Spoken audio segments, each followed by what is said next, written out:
بسم اللہ الرحمن الرحیم۔ السلام علیکم پیارے بچوں، امید کرتی ہوں آپ سب خیریت سے ہوں گے۔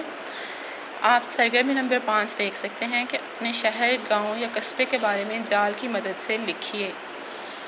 اب یہاں پر آپ کو ایک ٹاپک دیا گیا ہے، عنوان ہے ہمارے پاس میرا شہر۔ ہم نے میرا شہر مضمون درج ذیل سرگرمیوں یعنی کہ ان الفاظ کی مدد سے تحریر کرنا ہے، اس جال کی مدد سے تحریر کرنا ہے۔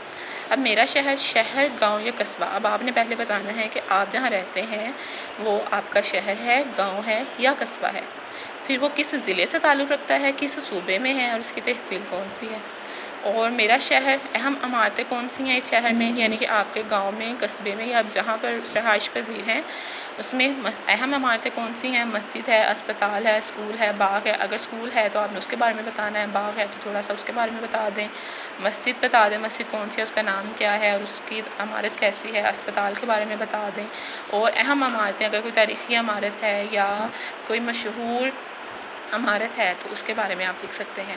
اسی طرح ہے کہ رقبہ، بڑا، چھوٹا، آبادی، اس کا رقبہ کتنا ہے، یعنی کہ وہ کتنا بڑا ہے۔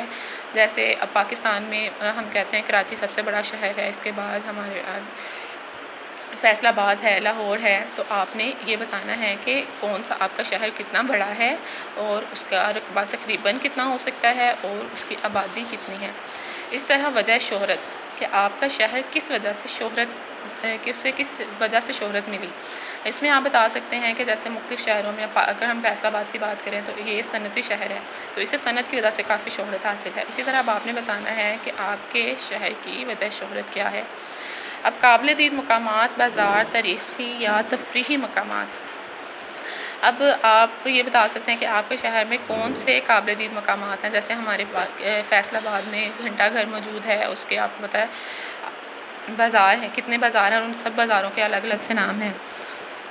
تو تاریخی یا تفریحی مقام، یہاں پر جو تفریحی مقامات ہیں آپ نے ان کے نام لکھنے ہیں، اگر کوئی تاریخی عمارت ہے تو آپ نے اس کا نام لکھنا ہے۔